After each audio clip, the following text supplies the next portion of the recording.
This event started in 2010, and we thought it was a nice way to raise some money for the Royal LePage Shelter Foundation and also connect with women in our community. The event started in 2010, and this would have been the 11th year of us hosting the event. 2020 has been a challenging year for everybody, I think we can all agree, but women and children in domestic violence has really been on the rise throughout the lockdown. And shelters are really struggling, and everybody has limited resources to go around, but without events like ours, it's a whole of $13,000 that they received from our group of women.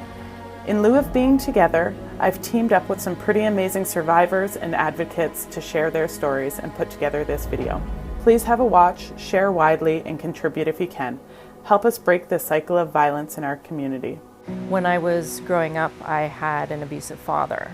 There were times when I wanted to call the Children's Aid Society myself, but I was also afraid as to what would happen. Had I known, if someone came to my school and said, if this is happening, you do have options, then I'm pretty certain that I would have taken it at the time, because it's affected my life in a multitude of ways. We're just a rippled effect of the original abuse. I've had, my own mental health issues. I've had setbacks in my life. I've lost friends and opportunities, and it's been really tough for me, but I feel so blessed that I'm in this space now. I feel that I have healed an incredible amount.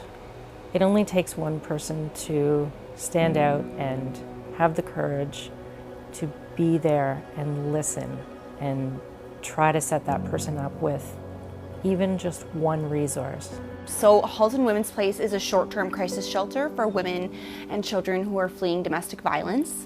First and foremost, we obviously provide safe shelter. So we want to make sure that our clients have food, shelter, and clothing. We also have counselors that are there 24/7. We also help them with applying for subsidized housing as they're getting ready to leave the shelter. Our public education program is run by 4 Ontario certified teachers. And our main goal with that program is to help educate the public on the topic of domestic violence. So right now we're actually operating at a deficit of $50,000. And we need that money in order to keep programming going. I'm Nick Tansley. I'm a police officer with Halton Regional Police.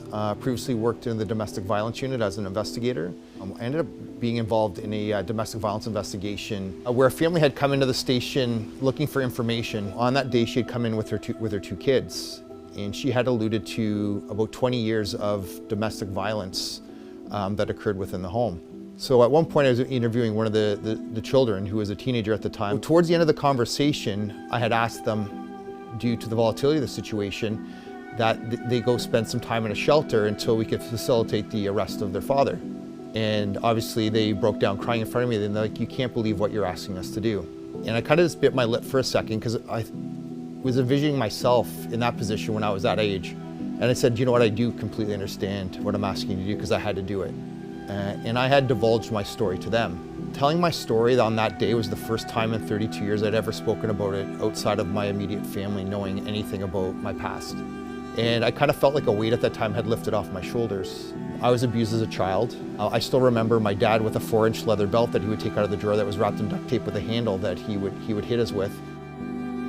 He'd hold a knife to his chest and say, you want this to stop? So you push it in. This is the only way this is going to end. The more people speak out and the more resources that are available, people to educate them, hopefully we can combat domestic violence or inter-partner violence. My name is Kiki Story. I am the chair of the Royal LePage Shelter Foundation. Royal LePage Canada, as a real estate company, recognized that many years ago that they really wanted to give back to the community in which they were serving, and given they're involved in selling homes, what better way than to try and provide shelter? It's entirely driven by Royal LePage agents, much like Fionna in the work she does every single year with the dinner.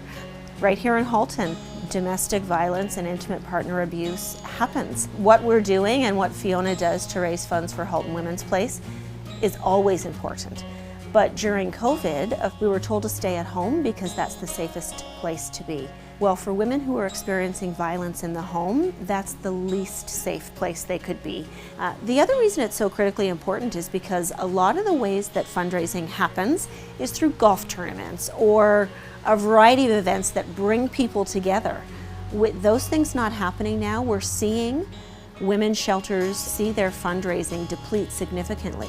I'm so grateful for Fionna to continue to try and do this in a new and creative way, because funding is now, more important than it ever was before, because they're not getting funding in the traditional ways that normally they would see otherwise. I think what makes the event so special is that it's just women in the community and friends within the community coming over and enjoying each other's company for a really fun evening. Hopefully we can still make an impact for Halton Women's Place and the Royal LePage Shelter Foundation and raise lots of money to go towards them. We are really looking forward to dinner 2021 and all being together again.